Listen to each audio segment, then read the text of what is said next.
All right. Thank you all for tuning in to KLCZ at 88.9. So we got a new show for y'all today, and it's going to be called The Fireside Chat with CMAS and Gabe.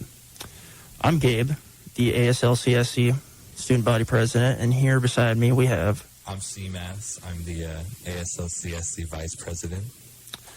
And what we're thinking is that we're going to start a weekly podcast of sorts where we're going to interview guests, we're going to talk about life, we're going to talk about what we're doing in student government, and just talk about LCSC and the beautiful school that it is. So, today we have our first guest, the wonderful Ian Tippets. Now, I have not actually been formally introduced to him until just about 5 minutes ago, so I'm looking forward to getting to know him, and as well as y'all getting to know him. And CMAS, he knows Ian quite well, so I'll let him kind of run the first bit of this real quick. I'll say hi right now, just so that people know that I am in the studio. Thank you, Ian. I'm very excited to see you again. It's been about 3 days.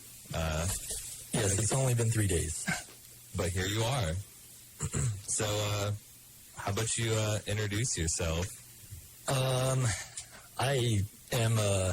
faculty here at LCSC in the Humanities Division. I teach Spanish and Linguistics and Interdisciplinary Studies. That's what they have me do. And then I also moonlight here as a DJ with AKLCZ. Thank you. That's nice. You guys might know Ian from your first year of Spanish. Yes, most students know me since I've had 101 the last 2 years, so I've seen a lot of students. That is actually how Ian and I met, was in Spanish, and I would bring food into his class when we were allowed to do that. It's true. It was the noon class, and I didn't want students to be famished and not able to think, and so you had the fun game of bringing in the most bizarre things that someone might eat for lunch. That's true. Watermelons, rotisserie chickens, whatever. Yeah, there was a day where we had canned food, I think. Mm-hmm. You're eating out of the cans, which didn't look as appetizing as other offerings that you had brought. I know. I miss the good old days. Yeah, well, and especially with masks now, it's a little more challenging, but it's still good to have students face to face. That's for sure. Yeah, absolutely.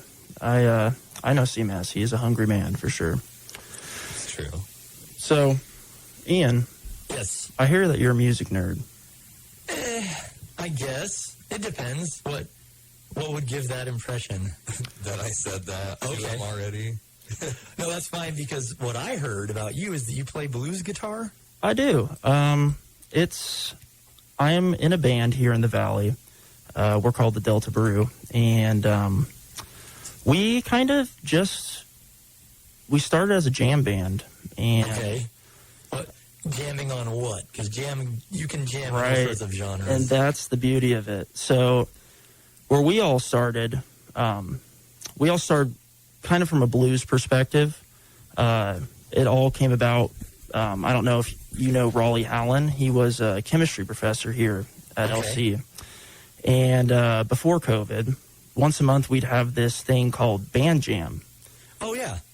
And it was the most beautiful thing, I tell you. We just probably anywhere from 20 to 25 musicians would come together, and I didn't know anybody on my first jam. I moved up here from Austin, Texas, and I was like, the only person I knew was Raleigh. Okay, so there's the accent. I didn't want to say anything. I was like, hang on. But you kept saying y'all. Right. And me being a city slicker, I lived in Texas. I lived in San Antonio. Oh, really? Okay, yeah, awesome. For 3 years. That was my first teaching gig, but it was a little too south, a little too far from family. For sure. No snow anywhere. It gets hot. You dang Texans. And so I never felt like I could say y'all. I felt like I was appropriating a culture I wasn't a part of. So I'd say you all, because I didn't feel like I could say it like earnestly or sincerely. Well, I think that the whole concept between y'all is it gives a, you know, you don't have to specify any gender in it. You don't have to. It's just an all inclusive, and it's a shortcut. You know, I think of it like saying like we are. You know, you could just short that up by saying we're. Right. As a linguist, because that's my training as a linguist. Yeah, you shorten things because it's easier. It's more effective. It's more communicative. It's more information in less time, right? Which is what humans are always. Oh, we love that. We're always trying to do that. Languages do that. So that's really interesting. You bring that up. I was going to ask you. I know you speak Spanish and English. Mm-hmm. If you are a linguist, that means you must know a lot about other languages. I do know random things about other languages. I'm okay in Portuguese. I speak Portuguese. Okay, I can get by. And my Italian is terrible. I took a semester of it in college. So, could we hear some practice Portuguese? Se vocês querem falar bem, é importante falar com o nariz. Whoa. It's important to talk with your nose in Portuguese. It seems similar. Now that's Brazilian Portuguese. Continental Portuguese from Portugal. The pronunciation is different. Is it similar to how South American Spanish is to Spain Spanish? No. It's different? I call Brazilian Portuguese the jazz of Romance languages. Because they have a lot of crazy stuff that has happened with Brazilian Portuguese compared to its, you know, European, I don't want to say a parent, but like it's European variant, right? It's very fascinating. And I felt bad when I was in Portugal. There was this, you know, clearly American guy wandering around in Portugal using Brazilian Portuguese to talk to the Portuguese. And it was, I'm sure that they didn't appreciate it. Dang. That's too bad. I'm sorry to hear that. Oh, no, it was fine. I just laughed because I was entirely self-aware of the fact that I'm using Brazilian Portuguese, which is, you know, far and away, there are many more people that speak that variant, even though Portugal is the home of the Portuguese language. Many, many millions of people, you know, speak the Brazilian variety versus the continental variety on the Iberian Peninsula. So I don't know. My impression is that they've always been kind of a little annoyed by that. Yeah, when I went to England a couple years ago, I didn't have that accent. I wasn't gonna fake it. No way. And they were not nice to me at all. Yeah, they were so rude to me just for speaking American English. American English. Yeah, man.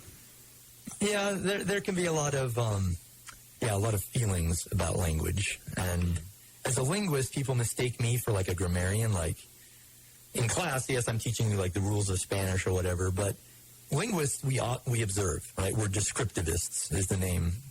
Like we describe. So we're not ascribing or proscribing anything, saying this is what needs to be applied. We're just saying this is what's going on. Let's figure out why it's going on. What are the influences? What are the rules? Especially where my specialty is in sociolinguistics and language variation. So I look at how language is used across class. That's why immediately when I heard your dialect, your variety of your pronunciation and your vowel qualities, I was like, that person's not from around here. And I didn't want to assume, because that's one where you can always make yourself feel awfully stupid. So you let the other person kind of reveal where they're from, and you're like, aha! So I apologize for doing that, but that's like a favorite pastime of linguists is to listen. And I appreciate that you notice it. I think it's funny, you know, we're talking about speaking the same language, but it's the same language, but it has a different approach to it. And so, like, y'all are talking about, you know, yourself in Portugal and CMAS in England. Y'all are speaking this language, and you're kind of getting funny looks. And that's really similar to how I felt whenever I first moved here from Austin. Sure. Because I don't have, like, that just over-the-top Southern accent. Like, speaking with the molasses rolling off the tongue, but in the city, because that kind of like fades away whenever you get into a larger city where there's more intermingling between different cultures and whatnot. And so the people you grow up with, they have kind of like the younger city folk to say will have a different kind of more city-geared Southern accent compared to like a lot of my friends' parents and even my dad. They'll speak a lot more with more of the Southernness to it. And so I think it's really interesting to talk about like the funny looks you get. Like for instance, I remember first time I moved to Idaho, I was going to school in St. Mary's, and which is a small town about 2 hours away from Lewiston. And when I first went there, the first time I said y'all to the football team, I'm like, hey, what are y'all doing? For instance, they'd look at me and laugh, and they'd be like, well, Wall are going over to the store, and it was just like, oh no, I think that's hilarious. But at the end of the day, where you come from, it really, once you start getting to know, how people are, you can kind of think of it as a nice little accent that kind of gives them a vibe, and you can really appreciate it. And I really, whenever I've met people from contrasting cultures, like myself coming here, everybody is from a different culture than me for the most part. And so I've really just kind of grown to respect it. And I really think it's fun whenever you can kind of get a group of different people together and kind of make this collective vibe that is humanity. Yeah. There's a lot of dynamics going on to what you're describing right there, and as linguists, we talk about it in a few different terms. One of them is just is linguistic identity. Something sometimes I get to teach that here on campus, or the ID 300, I think is what that is. But how you speak is very much kind of an identity thing, and you can shift more. You can really lean into it, or you can do what's called linguistic or language accommodation. And so when you're talking to somebody and you know that they have a very heavy accent, then you really kind of accommodate that and you match that accent or meet them at that accent, especially if that's something that is very native to you, right? If you know, I have, these parents or these, relatives and they have this kind of accent, and you will accommodate and move to where they're at because you're showing closeness, right? In the opposite direction, right? If you're like, I'm not that, right? You don't accommodate, right? And it can be positive or negative either way. Right. And the other thing is, you talk about big cities, that's the phenomenon of what's called dialect leveling, where you get a bunch of different varieties and you put everyone together and kind of collectively this mutual accommodation, unless you really own it, right? If you really want to just, this is how I speak and I don't care, and in that case you're, owning it, and it can be very distinctive, and it can be endearing, right? But what you can get over long periods of time is people that are in the same area, and there's a lot of them, they knock off all the weird bits of how they talk, and they kind of agree subconsciously, right? This dialect leveling. Yeah. Everyone kind of sounds more similar. And so that's linguistically how we're analyzing those things. But I don't want to bore you with linguistics. Oh, no, man. I wanted to talk about beautiful. blues. This is beautiful. There is a psychology to it for sure. I'm a psych major, so okay. I love getting into the nitty-gritty of kind of the behavioral and cognitive aspects of language. But moving on to the blues, I think that for that, like we were seeing with, locational variants of how somebody goes about their life, I think it, and the way they speak, I think that carries over to the way they are as a musician. And how the blues kind of became my foundation was that I grew up in Austin, and Austin is this huge blues revival city that really took off, and this is particularly in the 1980s, whenever like Stevie Ray Vaughan was kind of coming to fruition. There's this like Texas blues sound that was pioneered by of course, you know, like the older Texas blues musicians. Texas Flood is one of my favorite Oh songs. man, it's flooding down in Texas. Yeah, that's like one of my. It's a very famous song, though. Oh yeah, dude. That is my band and I like it whenever because we switch around a lot because we all play everything. So we'll like if I'm playing guitar because I mainly play bass in this band, but there are times whenever I'll switch to guitar and vocals, and Texas Flood is like you can just look at the band and be like Texas Flood, blues and G, 12 bars, quick switch, you know, and it's one of those easy standard outline blues songs that you can really put your own spin to it. And so like that's the beauty of the blues is it has this set structure that is so simple, but yet it's conveying such a like this just deep feeling within yourself. And so like for instance, the most common blues structure would be like 1-4-5, Right. which it's just like the key signature and how it works where you know you have your one chord that's like bum bum bum bum bum bum bum bum, and then you could move on to the 4, which is bum bum bum bum. Right. And you kind of it's like this this interplay between the 1 and the 4 that they're just like these two people vibing, and then to bring it all together to like really tie together what they're saying, you add in the 5, which is like the boom boom boom, you know. It's the dominant. It's the dominant Right. fifth. Yep. Yeah. Yep. And so that's I was so astonished whenever I moved up here from Austin and saw how much of a blues community that the Lewis Clark Valley has. I did not know this. Yeah, I learned it off just like a, you know, just one of those things. I see a bass in Raleigh Howland's office. I'm like, oh, you play?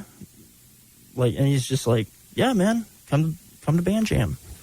Come to I band had no jam. idea there were that many people involved with it. Oh, I didn't know there were any. To be honest, it's such it was like it was so low key, and like no, it's not advertised or anything like, and of course it was starting to like build up, and then COVID happened, and now it's not happening anymore.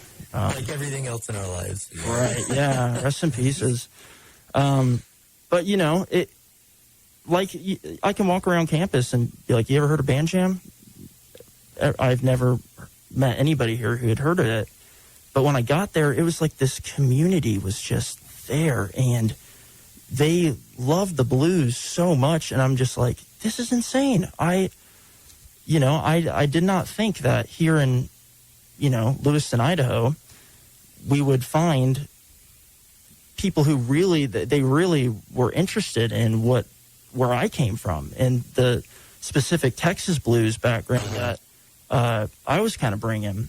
And you'll like kind of see like there's these different kinds of blues that, you know, like the Delta blues and Chicago blues and all that. And all these musicians there were leaning towards these different kinds of blues.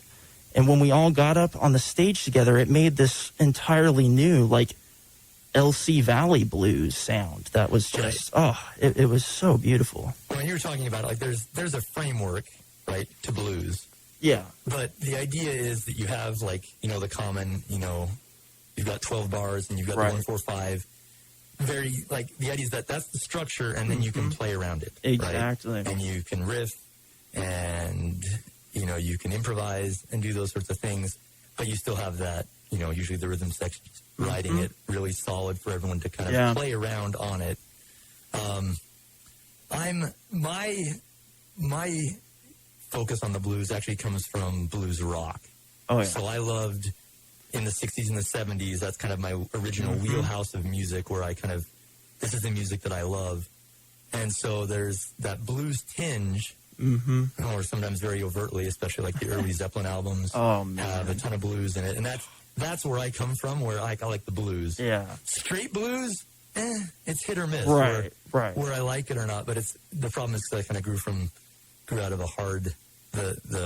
what was called hard rock when I was growing up, or classic hard rock, which was just kind of blues rock from that period, 60s and 70s. CMAS. I'm starting to think you guys have a little more in common than... Well, no, I wanted to ask you about music. Well, I honestly have... Because I don't remember if you play instruments or... I used to play the snare drum in high school. All right. But I didn't realize that you guys had as much in common about music. I thought I was going to have to be leading us down a path here. Then just started talking. I got to hang out here, take a little nap for a while. Like most of you jump in. Well, I was going to say, so I have a feel for that. Well, I shouldn't say an idea of especially where that experience and exposure. Obviously, very young, just having blues as part of everything around you, but very much a kind of a pure blues, Texas blues influence. What were you listening to, CMAS? What were your formative music years? It's embarrassing. Well, I have some embarrassing things, too. If you listen to my metal show, you'd know. I did not like music very much when I was growing up. Oh, you're like my dad. Okay. Yeah, when I was growing up, and then, oh my God, it's so embarrassing. But well, you don't want to put it out there forever. It's up to you. I don't want to. No. I got in the car with my friend one day, and they were playing music, and to remain nameless, genreless. Well, it was Eminem. Hey. That's when I was an edgy. You and millions and millions of people. I know, but it's so. I was feeling too edgy at the time. I was like, yeah, this is it.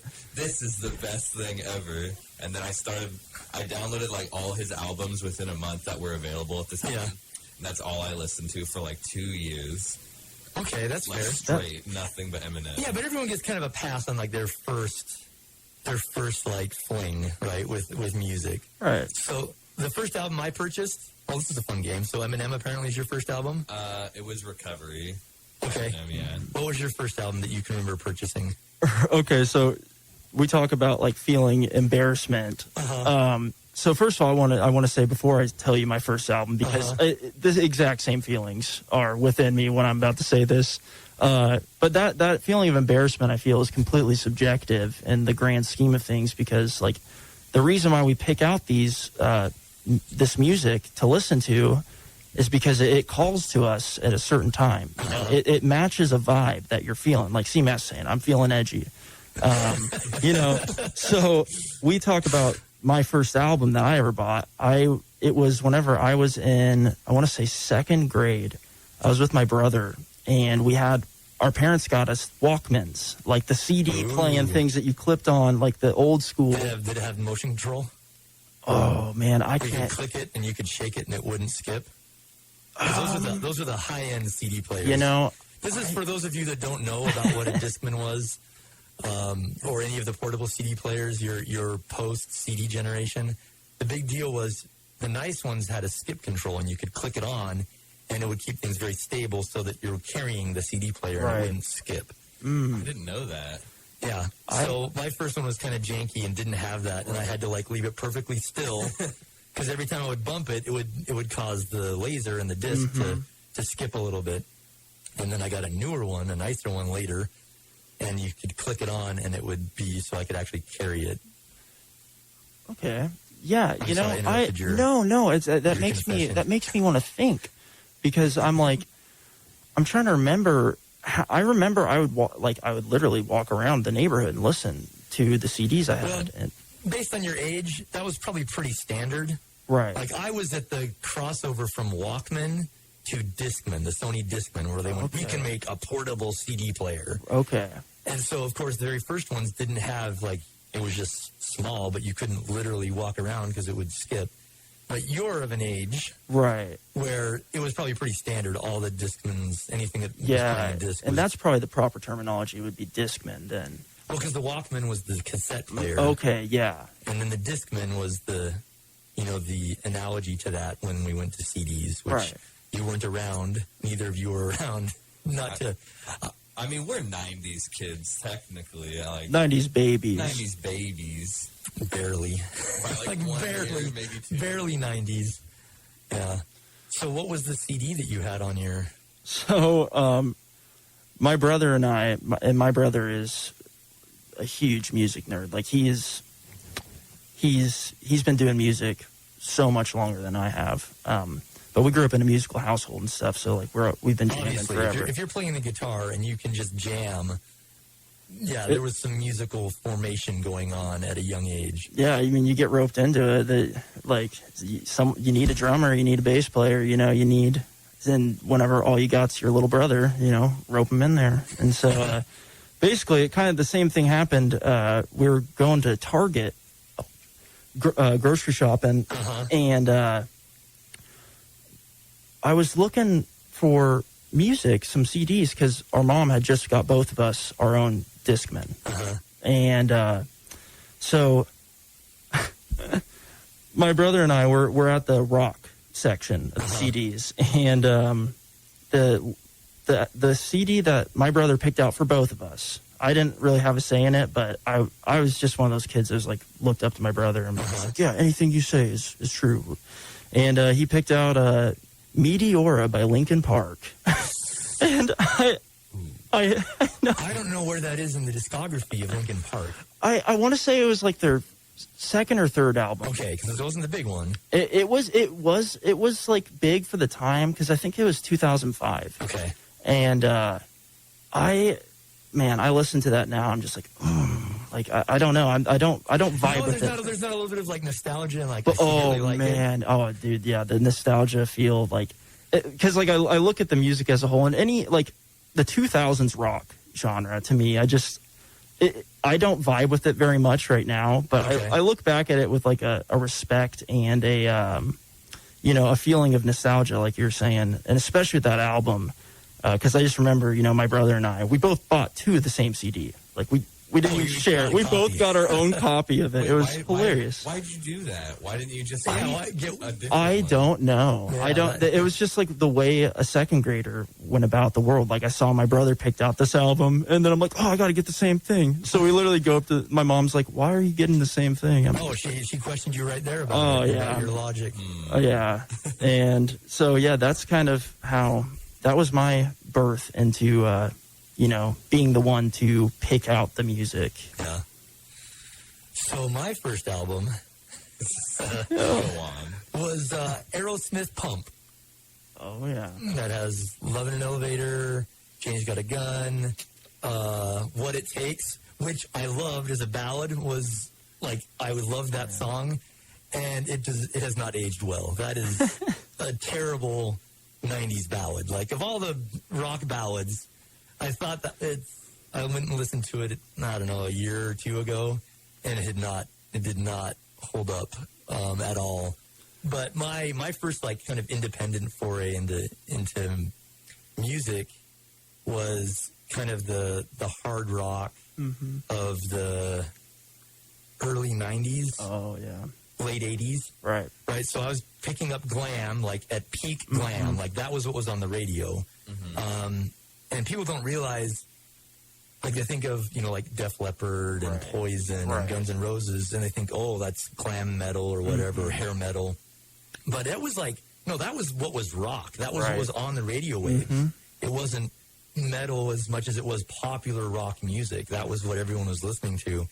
And so that was really where I started, where I was like, I play this game sometimes on my radio show where I talk about, this is an album I bought. So, like, in the top 10 albums, not top 10, first 10 albums that I purchased, there was an Aerosmith, there was AC/DC, Razor's Edge. Oh, yeah. A band that no one knows anymore that disappeared, but I love them, Slaughter. Exactly. No one knows them. They're hair metal. Like, they have this cool name, but they're actually not very heavy at all. Like, two of their radio hits were like so ballady, but I bought that. I'm trying to think what was in that initial. So like that glam metal, that was definitely where I started, and then I moved into Beatles, and then I settled on Led Zeppelin and more of the blues rock. But I had a big Beatles phase in there. You gotta. And I still like the Beatles a lot. Especially when I think of them in terms of creativity. Nothing like Yellow Submarine. like I mean, we don't call Beatles progressive. Like, we don't think, progressive music. The Beatles are 100% progressive music. When you look at their later albums, Sgt. Pepper's is a progressive album. Like, it is absolutely, it is part concept album, but absolutely progressive, where the idea behind it was, we're going to ditch the former Beatles and we're going to we are going to create something new, even though they were still the Beatles and still great. Yeah, man. It was so psychedelic too. Like Exactly. that. Right? Oh, the Beatles, they were one of the front and center pioneers of the psychedelic wave. And it, like you were saying, like their first albums, what is it? What is it? Please Please Me? Is that their first album? I want to say or Help. I want to say it's Help, but this is where I have to admit, like, my Beatles are like, I had the White Album, and I had Abbey Road, and those, and then I had like the Past Masters, which was like a greatest hits compilation 1 and 2, and so that was really that initial exploration in the Beatles was basically that. Oh man. And then later on, I picked up the other albums. Right. Like, you have to have the Beatles albums, but man, I tell you, the Beatles, like you were saying, it wasn't. For me, it wasn't like my first. It was kind of like my first thing. Like I remember riding in the car and listening to the Beatles with my parents, and it was normally like early Beatles stuff. Like I'm trying to remember, of course, like Help, I Need Somebody. Yeah, if you look at nice pitch. If you look at their discography, it's very much like you can see the story of the Beatles unfold, where they're coming out of that. I don't want to. What we call the British invasion, all that style of, British pop, very clean, very singles driven. Right. That's how that period and what was going on in England was all like, put out the single, put out the next single. Yeah. And then all the like structural constraints. When you deal with that format, we need a 2.5 minute song, and that's it. And obviously they did that. Dominated that, and then they're like, let's move on and do other things. All right, so this is slightly off topic. I'm sorry. I could talk about this for hours. You said that hours. we were going to talk about music. Okay, anyway. When I went to Spain a couple of times. Really? First yes. I forgot you went once, and now I discovered you went twice. Well, we'll come back to that, because this one I'm about to say is relating to what you guys are talking about. So I was there to visit my foreign exchange student that was from high school, and he warned me ahead of time. He's like you're gonna hear lots of English music while you're here, and I was like, that's weird, but okay. And as soon as we got picked up in the car by his dad, it was Queen and the Beatles. Okay. The entire ride home. And every time we were at their house and they were playing music, it was Queen or the Beatles and nothing else. The entire time. And it wasn't because we were there. They said they listened to that all the time. Regardless. Oh, man. I don't know why, but I guess they're really into Queen and the Beatles. Those are global. Good bands to be into, yeah. But it was like just Queen and the Beatles. Yeah. Like there was nothing else. I mean, I guess there's a lot to listen to, but... Yeah, there is a lot to listen to with just those two bands, that's true. Really? That's an interesting story. It was very bizarre. I didn't believe it. It was... Where in Spain? So I flew into Madrid, and we only spent like a day there. And then we went to the southern coast. Okay. The first time I went, What was the big city that you were near? I don't know if you've ever heard of Almeria. Yeah. Yeah? Yeah, we were there for the entire time, the first time, and we went to Granada. That's where the family's from, Medina? Yeah. And then we also went to Granada, but then the second time I went back, we went to, what was it? Malaga? Uh-huh. Yeah, we went to there, and then we went across to Morocco, which was very scary. Did you go, because Spain has two cities in Morocco that are still part of Spain. Yeah. This is very kind of interesting setup that they've got going. We went to Tangiers, and it was a big culture shock, especially from right across the way. Cause, Spain is completely different than just, what is it, like less than 10 miles? Yeah, the Strait of Gibraltar. Completely different. I also went to the Rock of Gibraltar. Yeah? The monkeys. Yeah. Which is owned by England. Right? You have to go through this tiny check, and there's this little strip. Did you see the monkeys? Yeah. Did the monkeys take your stuff? They stole some girl's candy bar, or I think it was a Mars bar, which I know, a Mars bar. Do they still make those? Yeah, just because I was in England, the one time there was a Mars bar. But it took her Mars bar and like some other stuff from her purse, and then another one was crawling on me. Yeah, I got a couple monkeys. to crawl on me. Someone told me that they're like disease-ridden, but it's fine. I don't know about that. I just know that they have no fear of people, and they have occupied the rock. I had a little one like crawl across me and like sit on my shoulder. Yeah. Yeah. And to get fed. It's crazy that they only live on that rock. Yeah. But they've made it work. I guess they're English citizens. I guess they can't leave. Maybe. That's all I know is that they infest that rock. Yeah. I don't remember exactly. Are they from across? They're from Africa. They came across and they only stay there and that's it. Maybe. I think That's probably they came across on some boats and set up shop. That's so weird that they haven't tried to leave. Maybe they have. I don't know. Well, there's no imperative for them to leave. There's no impetus. There's no reason for them to leave until like the English decide to like remove them. There's no reason for them to. We're talking about the monkeys, right? Yeah. Yeah, the monkeys. Not the people. So it's split. This is still a very sore sticking point in Spain. They do not like that England has this little tiny, bit of the peninsula that belongs to England. It's very... Yeah, they have a way different accent there. I don't know if you've ever been there. Yeah, I lived there. That's when I was in Portugal. We took a weekend trip and spent a weekend in Portugal. But I was there on a study abroad. We took 14 students and lived there for a semester, 4 months. Well, you were there. Did you notice that they had a different like dialect, kind of? Oh, absolutely. It was Adam Sandler Spanglish there, really. Yeah, it's entirely... Yeah, it's very, very different. Just on par with what we would talk about, like an English accent versus an American accent of the English language. That's exactly what you're looking at. The other thing that's funny about Spain is that from region to region, there are also some dialectal things that happen that are fairly significant. And then within Spain, the big thing is you actually have languages that aren't dialects. So you have Catalan. Yeah, Catalan. Like I made us talk about this and learn this, that Spain is this funny kind of division because we think of Spain and think of it as very, homogenous and unified, and it's not that. If you follow geopolitics over the past 4 years, there's been, for centuries, various separatist movements from different, cultures that are within Spain. And in a sense, they're actually very funny. I don't want to talk about Spanish politics.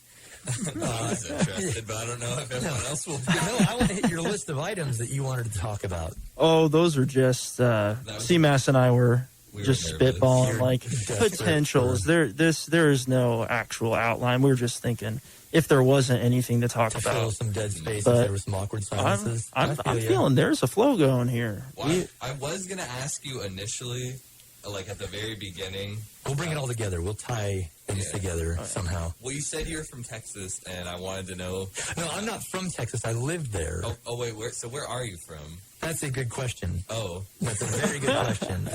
Because I was born in Salt Lake, but I grew up elementary school in Connecticut. My dad worked a big corporate job in New York City, and so we lived right down, the little tail on Connecticut. We lived right there on the border, and then he would commute into New York City every day.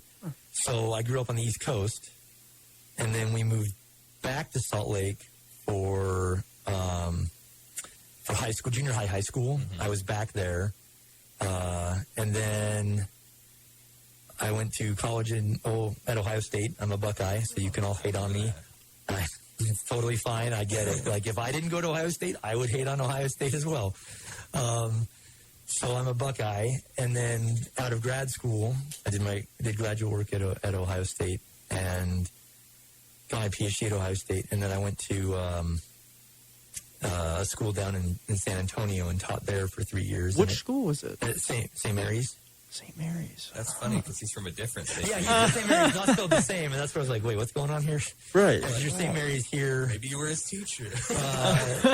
And it was great. I had incredible colleagues, and it was a hard choice because it was one of those things where the way that the academic profession works is if you get tenure at a university, then you're kind of there. Mm-hmm. Like you're saying, I want to be at this institution for my career. And I was kind of at a crossroads. Let's do some blues stuff here. See, we're bringing it all back together, That's right? Beautiful. And it was the hardest thing because I wanted to be closer to family. And since my family doesn't play blues, but we camp and hike and ski and all these other things that I wanted to do, I wanted to be back kind of west. Yeah, for sure. And so it was one of those kind of choice things where I can be around my in-laws and around, you know, my siblings and my friends if I'm back more absolutely. west. And so it was a tough choice because I really, and the other thing is obviously in South Texas, I have all the Spanish that I could ever want. Right. Right. Yeah. And so it was a hard choice.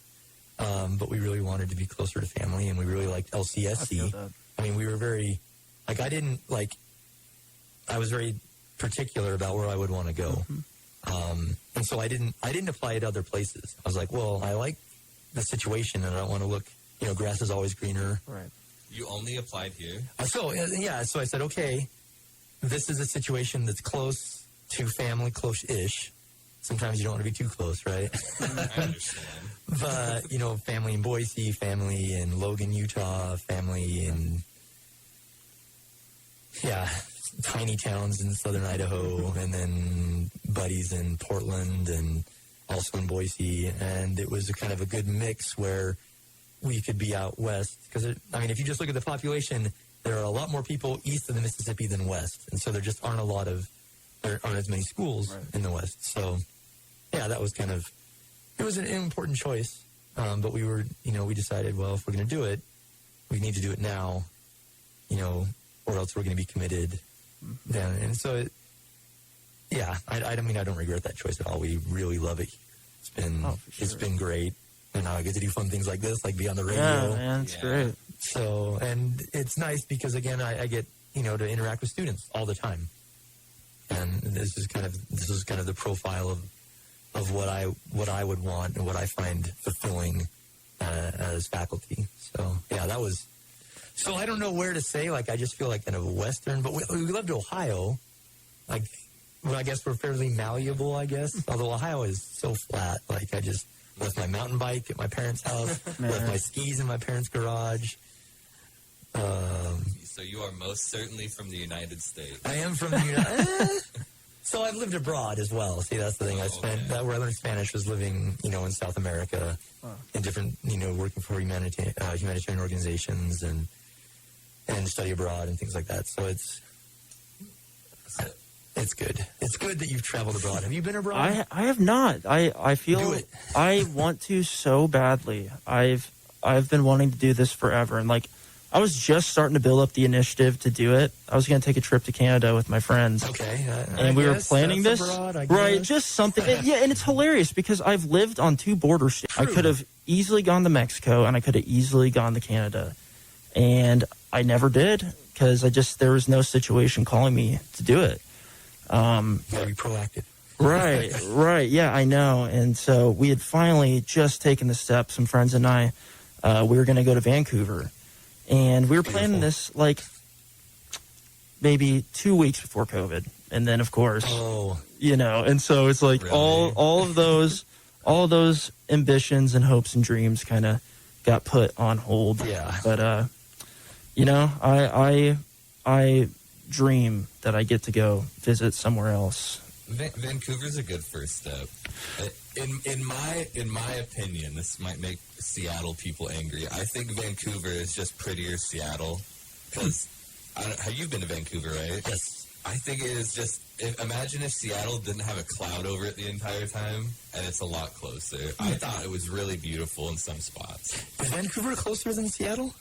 What do you closer? What do you mean? Oh no, I'm saying Seattle and Vancouver, in my opinion, The vibes. are similar cities. Oh, I see what you're saying. They're Vancouver closer. is prettier. Yeah. That's what I think. Well, the 3 times I've been to Seattle, it's been sunny. So I know Really? yeah, exactly. So I know that I don't have the right feel for what Seattle's normally like. It rained one day out of the 12 days I've ever been in Seattle. I have not gone on a sunny day, and I've been there like 3 or 4 times. Never been sunny. Yeah, my brother, he went to school in Olympia, and and so I visited over in that area about 4 or 5 times, and man, there were times when it was rainy, and then there were times where it was sunny. And it was absolutely beautiful, both Olympia and Seattle, and being able to see like Mount Rainier and just a massive mountain. It's just absolutely beautiful. But talking about Vancouver and my brother, so he was in Olympia. He was in a bunch of different bands as a bass player, and he got the tour all along the West Coast. And he told me that his favorite place he ever toured was Vancouver. And he said that it was because, like, after the show, you know, like when you play a show anywhere in the States, really, like afterwards, you know, people be like, hey, it's the band, whatever, I'll buy you a beer, or, you know, just kind of that. But like after the show in Vancouver, the audience, they were like, hey, what are you doing after the show? We're having a party at our house, and like we'd like you, if you want, pick up your instruments and we could go play there and stuff. And they let them stay the night there, and like it was such a hospital. From what he described, he was like, the people there were just fantastic. Well, I have a good friend. She's from there. Her family's, I think they're still there. They've moved. They downsized now that all the kids are out of the house. But that was when I went, and they hosted me and some of my buddies for a wedding. We were up there, and it was her wedding. And it was great, and I've always wanted to go back. I just haven't had it. But that was, again, one of the things that appealed to us being up in LCSC. I know it's the inland Northwest, but it's still the Northwest. Absolutely. And so we were really happy to land here, and it's been great. I mean, it has really been all great for us. So you made a list earlier of the states that you'd been to. I feel like there's a lot more than that. I'm just curious to know. Well, the states how that many. I've been to. So again, because we had family in Utah when I was growing up in New York, right? So we would come out in the summer for a month or 3 weeks or whatever and hang out, you know, stay with different friends and family. So we did a fair amount of traveling. I haven't been through the Deep South. You were talking about that at the beginning, at the top of the show. Right, we think of the South and we kind of lump it together, unless you're from the South, and then you realize that no, it's a different feel. You know, there are things that cross-culturally are similar about the South, and we can talk in general terms, but the South is different in different places. Certainly subsections. That was something I had when I moved to Texas from Ohio. I had very Texas ideas of what Texas was going to be like, and I got there and I'm like, oh, okay. Partner. But part of it was, this is the South. Like I'm sure in American history I'd understood that at some point, but that was one of those things like, this is the South. This is Texas South, but it's still got some, twangs of South, of Southern culture. A lot of Texas is Southern culture. It's very much Southern, but not the same as you would see in Alabama or in Georgia. Yeah, it's funny you say that. I think that the best way to conceptualize, the subdivisions within Southern culture are looking at the food. That's another big thing. It's like barbecue, man, in the South. It is like you talk to somebody, for instance, so my brother, he lives in Knoxville, Tennessee. Okay. Or both my brothers live there now, actually. And so the drive from Austin to Knoxville, you're driving through Texas, Austin, Dallas, Texarkana, going up Little Rock. That was the route we drove from Ohio. We went down there. We drove down to somewhere in Tennessee and then caught, I don't know what interstate it was, and then we drove down through Arkansas. So that's funny that you mentioned that, because that's the route that when we moved to San Antonio. Yeah, so I'm assuming you went through Memphis. Yeah, so we were it was the only time. I've been in the airport in Memphis a few times, but that was the first time we had been through Memphis. Man, and that's a city that I just caught some serious vibes from. Yeah. So going back to barbecue and food, man, Texas barbecue, we hold that stuff so seriously. Like, if somebody talks smack about Texas barbecue, there's going to be a fight. Okay, well, I'm not going to tell you my feelings about Texas barbecue. I know, and you know what? Honestly, I had to cut the show early. One of the things what's really cool about Texas barbecue, you tell me, what are the main staples of Texas barbecue? I'd say probably brisket. And then what? Some people would say ribs, but but Well, it's kind of a side. okay. Maybe, So I don't know. We'll see, but you're going to hit on it. It's because it's part of the mainstay of Texas. I'm looking at sides that like my dad would eat. Coleslaw was I love coleslaw. No. I Okra. don't know. Okay, so what are the other meats? Let's do meats. okay. There's It's chicken. Brisket Brisket rules. rules. Absolutely. That is the champion. And then There's ribs, pork or beef, okay, barbecue chicken. right.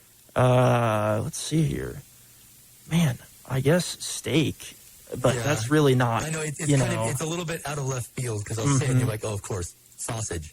Oh, dude. Yes. Okay. It's brisket and sausage. Right. Yes. Okay. That's hilarious you say it because sausage is huge there, but Yeah. I've never been a big sausage dude. Right. So But that's an influence from the Germans. okay. You have all One of the those Six German Flags. immigrants in the 19th century that moved there. So if you look at, you have like the Schlitterbahn. Oh yeah, dude. Heck Right. yeah. You have all these cities, New Fredericksburg. You have all these Right. German Oh, names. that's crazy and- that you know that. Right. And so that's why, like, I love that. Like, this is the barbecue from Texas, and Right. here's why. Right. You Yeah. have massive, Texas ranches. Right. The ganado, whatever that is in English. That's how you say herds of cattle in Spanish. Livestock. There we go. Ganado. And then you have this tradition of sausage making, right? And so, of course, barbecue is very indicative of the region that you're in. Absolutely. I got called out because I grew up calling like grilling burgers on a grill Oh barbecue, my goodness. and I got slapped down immediately Oh, when man. I stepped out of it. Yeah. Well, you're using a barbecue though. Nope, it is not a barbecue. Dude, I never understood. I came up here and like my family's call like, it we're having a barbecue, barbecue. I'm like, oh, nice. This is man. not a, Let's no, get some barbecue brisket. is smoke. If you're not smoking your meats, it's not barbecue. I don't know about all this. I'm still hung up on It's- the I'll let the sausage Texan. thing. I'll let the Texan educate you, Look, as I was educated. I respect, the different labels we'll put on, different experiences. But when I came up here, it was like a culture shock. Whenever I went to a barbecue, and I was expecting some smoked meats and Right. stuff, I'm just like, oh, this is gonna be awesome. And then I get like a hot dog. Hot dog and a hamburger. just like- Right. Oh, That's it. this is So that's a cookout. right. Yeah, Tennessee, they are huge on. Like I said, I had saying cookout. a very, not traumatic, but very clear, poignant moment where I was corrected on all these things because my family still says, we're going to have a barbecue. And I know what they mean. They mean some burgers and hot dogs. Yeah, I think it's cute. Well, I will not be inviting you to any barbecues anytime soon. Yeah, because Maybe a cookout, but- cookout, exactly. My sister-in-law and brother-in-law, well, my sister-in-law is from North Carolina. They live in Asheville. yeah. Well, they live in a town nice. near Asheville, right? Okay. So I know Carolina barbecue. North Yeah. Carolina barbecue, not South Carolina barbecue, but it's all vinegar-based. Wait, they're different? Yeah. Yes. So South Carolina, mustard-based. North Carolina is vinegar-based. What's going on? over Exactly. there? Yeah. It's Well, I tell you, deep. my favorite barbecue sauce is mustard-based, not ketchup-based. There's a barbecue joint that was in Columbus, Ohio, Okay. and I wish that I had a way to like bottle it and then go, analyze the contents of it. So I've tried to copy it, and I don't know what they were doing, but it's mustard-based. It's yellow, but it's and it's got all the other seasoning in it. And so every once in a while, I'll try and replicate it, but it's been so many years. Right. But yeah, barbecue is, I know nothing, to be fair. There's so much about barbecue that I don't know. These are the things that I've grasped from watching and living some places or Right. visiting places. It's just like, c'est la vie. It's the way, anything in life. There's always someone who's like a master, quote unquote, of their craft. And for barbecue, there are some people who just got it down. I watch the barbecue shows, the cook-offs. And they know what they're talking about. Well, and it's just insane, what they're doing, the levels, the steps, the systematicity, so that they get Yep. it. They've done it, for so long that they have a very strict order. They've really Right. dialed in how they want to do it and what they like, and that's not me. Oh, I feel that, man. I just throw stuff in my air fryer and potatoes and maybe put some cheese on there and get crazy. But Yeah. So we've talked a lot about Texas. barbecue. Really? Yeah. Oh, well, it looks like we're going to have to come to a close here of good talks. I Man. mean, what time? So we started at 1:15 and it is now 2:11. We've got 4 minutes. Oh, I thought you were counting down like 4, 3, 2, 1. No, Like, I'm say, saying, like, no, oh I'm my saying gosh. I'm saying we got 4 minutes. So. Wow. what if we made it 19 minutes? I mean, I feel like this is going great right now. Well, I know you have someplace you have to be. At 2:30. At 2:30. Yeah. It's fine. We can go a little long if you want, but... I'm having a good time. All right. I'm down for whatever y'all No, that's fine. I just got more grading waiting for me, so... That's fine. Is it fine? Is it fine that I have to go send grading? No, I hope Marla's not listening right now, because I also have a paper I have to write for her class, like, tonight. But it'll be fine. I know the drill. Like, I went to college. Like, I know what I'm not going to tell you how I spent. Well, I will. So, my friend had an old Nintendo 64. Oh, yeah. It was and he had Mario Kart, right? And the big deal is that you could do 4-player on the Nintendo 64 and so we had it was like around, our house. We all lived in a house together in college, and it was around all the time, but it never was out until finals week, right? Like suddenly it would appear, and then we would all stay up and play that instead of doing finals. And I don't condone this behavior, students. Like, that's so funny, because I feel terrible saying that, because it feels like students now can be like, oh, well, he's fine. I can do it too. Don't do this, students. Get some sleep and reduce your stress. My freshman year, it was the same thing. During finals week, all of us got on Minecraft together and played it in a big, like, we all set our own TVs up around the room. Okay. In one of the dorms, and we just played all night long, like into like 2, 3 a.m. And there were 2 people that stayed up all night. They stayed up the entire night playing. Oh, man. Well, I do not condone that behavior. I do not endorse it. I am not a role model. Do not follow me. But I get it. Like, we're humans, and we are susceptible to... Oh, absolutely. Well, my take on it is, so... CMAS knows this. I've been begging him to get him on my Minecraft server. Yeah, I've got my own server. It's dead. Accept it. Accept it. Our server it's full of life, and I tell you, we're talking about. I mean, procrastination is what we are defining here. For me, I really think that if you're going to procrastinate, you better be ready to do some good work whenever you put in the work, because if not, you are screwed. Yep. And that's, for me, I kind of get like a rush out of, because I naturally procrastinate even though I don't want to, but then I do. And so when it's time, you should know, okay, what is the bare minimum I have to do this with good quality? And whenever you get... Know thyself. And so if you know, you have some degree of self-discipline and you can get to that computer and type up an essay, I tell you, and I'm not condoning this either, but I've typed some of the most beautiful essays with just the right amount of time, because it's just you get. But how much better? How much better could they have been? Right. That's the thing. It's I don't know.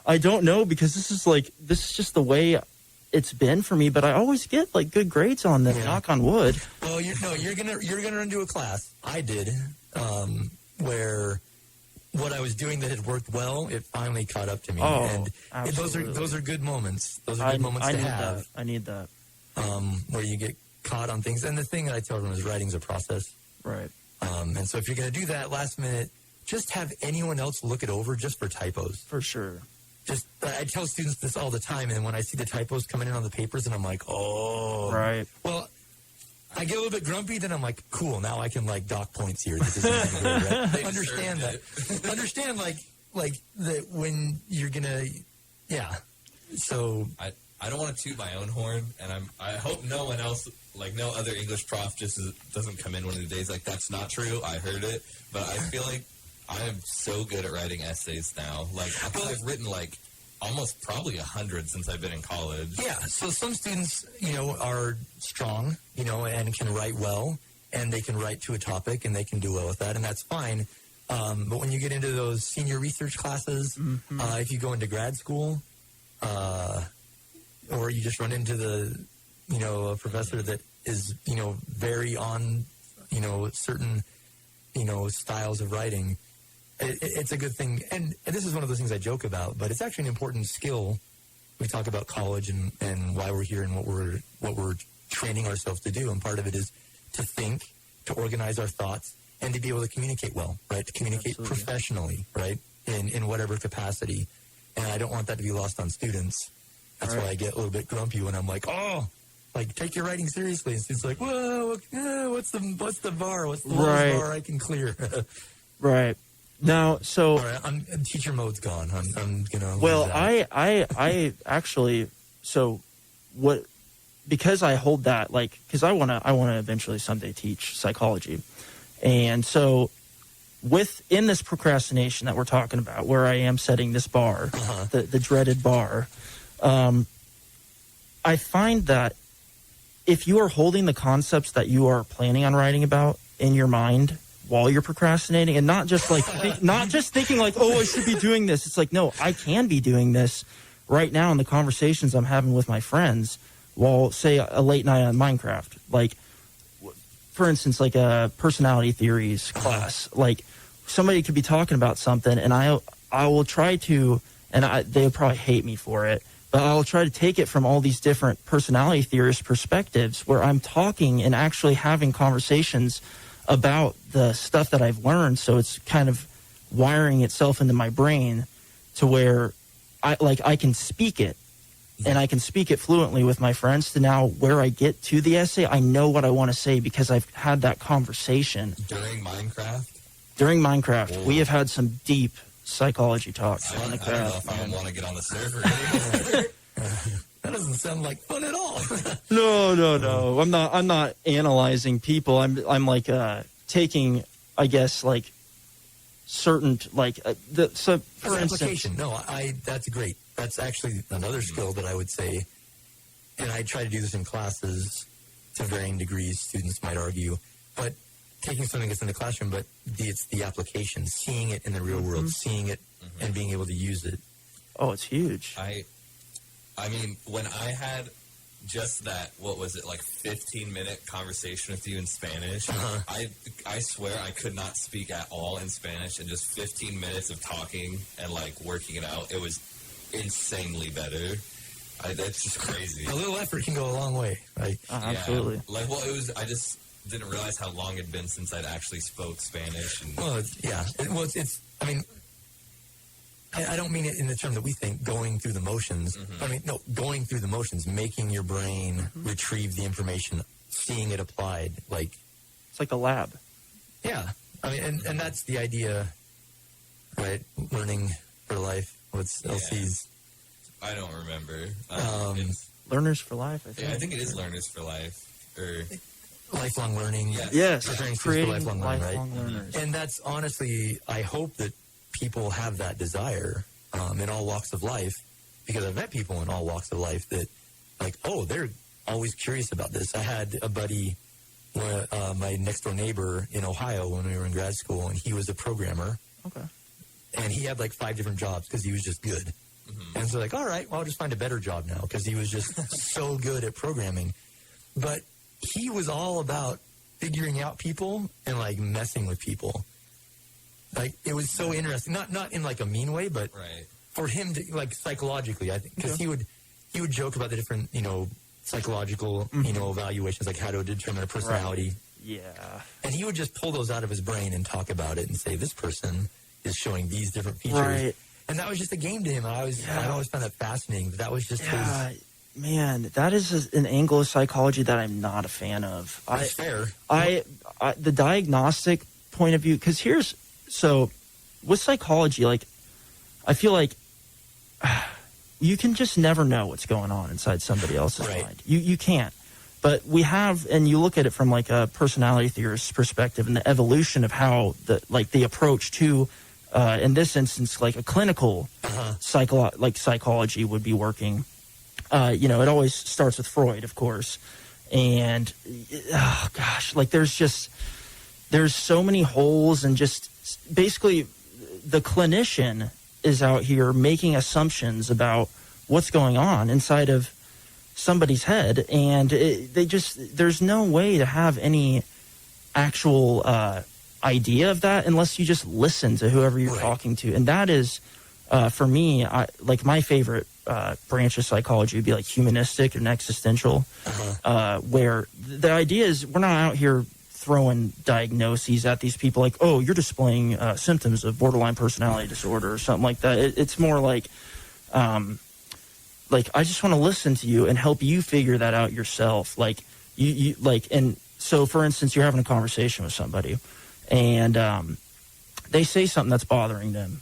And instead of being like, well, it sounds like you have this, you would be more like, you'd reframe to them, paraphrase what they said to you, and ask them, like, basically, am I understanding this correctly? And then they might either say, yes, yes, that is. And I'm like, and then you ask, how does that make you feel? Whatever. Or maybe they were like, wait a second, like, now that this is being repeated to me, like, this doesn't really make much sense. And it's just like it's really important to focus on the person rather than the actual like theoretical concepts behind. Absolutely. It just the theory just serves as a good tool belt. But I really think that psychology lies within, especially from a clinical perspective. I know, oh gosh, I could talk about this for a long time. I don't want to bore the listeners. I'm just watching the clock. What are we thinking? Oh, what time is it? It is 2:23. Oh my goodness. Well, and this is KOCZ 88.9, Lewis Clark State College Warrior Radio. That it is. Well, we'll wrap it up pretty quick. But what I do have to know before we go. Okay. What is your Dungeons and Dragons class? I always ask people this. So my game is like when I interview is what's your first album that you ever purchased? Oh, man. And then I have another thing that maybe I'll do with you in a second. So I grew up playing TMNT, the RPG TMNT. Like Teenage Mutant Ninja Turtles? Yeah. Okay. Yeah. If you know the original source, the comic books, it's a much darker turn, and they kind of made it more kid-friendly. Okay. If you don't know that original arc of where that comes from. And so I played, that was the big one. I played MERPS, Middle Earth role-playing game. Oh, like Lord of the Rings? Lord of the Rings. Stuff? Nice. And so I didn't have a lot of classes that I would play with. So you've never played Dungeons and Dragons? No, I did play Dungeons and Dragons, but like I was a wizard for one campaign, and I was sort of bard-ish fighter in another campaign, and then what was the other one? Trying to think what. Yeah, wizard again. I guess wizard. That's it. I can see it. That was, yeah. That's kind of interesting to me. I wasn't good, but I wasn't a great wizard. My favorite one is Rogue. That's my favorite class. I just like the way it plays. And right now I'm playing Artificer. It's like an expansion for Dungeons and Dragons. Okay. They basically like enchant items to be better. Okay. It's like a wizard. The Artificer. That makes sense. Yeah, it's like a wizard, but for weapons instead of spells, kind of. It's weird. But I want to know what you were going to ask now. Okay, so my closer when I have somebody come on, the thing is, I do a metal music show, right? Mm-hmm. And so I don't know that you have strong feelings because you're so young. So I'm just curious to know what your thoughts are. Is the Black Album by Metallica good or bad? Come back to me. No, I don't. I plead ignorance. I haven't heard it. Okay, that's fair. Okay, Black Album. So I never branched into Metallica that much. So it was the one that like made them mainstream. Okay. Not mainstream not mainstream metal music. Mainstream, everyone knows. So it has Enter Sandman. Oh. It has It's like, Nothing Else Matters. okay, yeah. Wolf and Man. Okay, well, it's good then.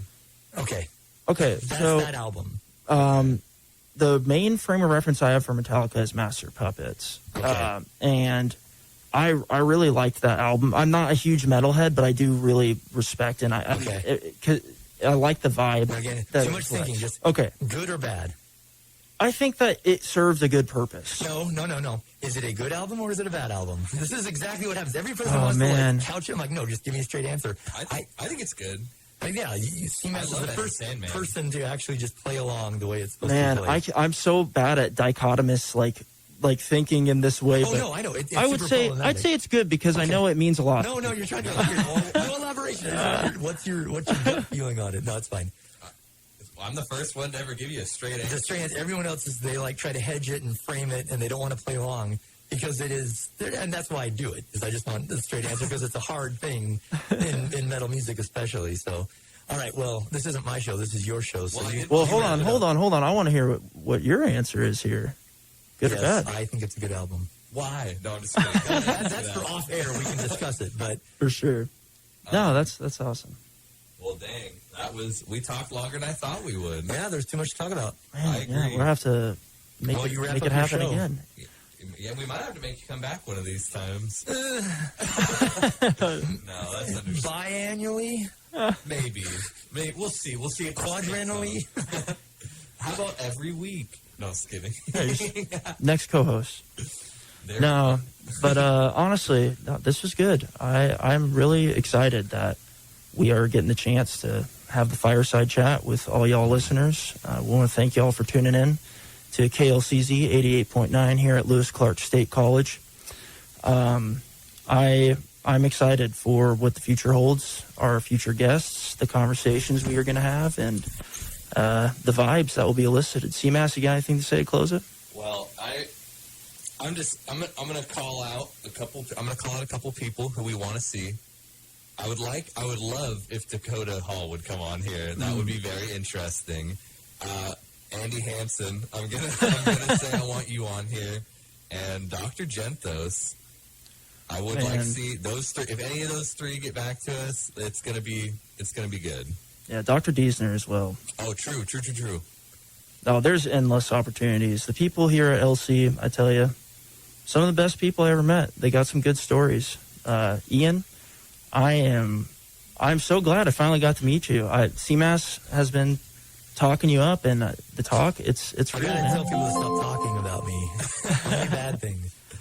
No, honestly, though, I want to thank you for hopping on the show and kind of showing us how you do things around here. And I hope maybe we can make this a quadrannual thing or something, however you'd want to say that. So, yeah, I think that that about wraps her up for the fireside chat.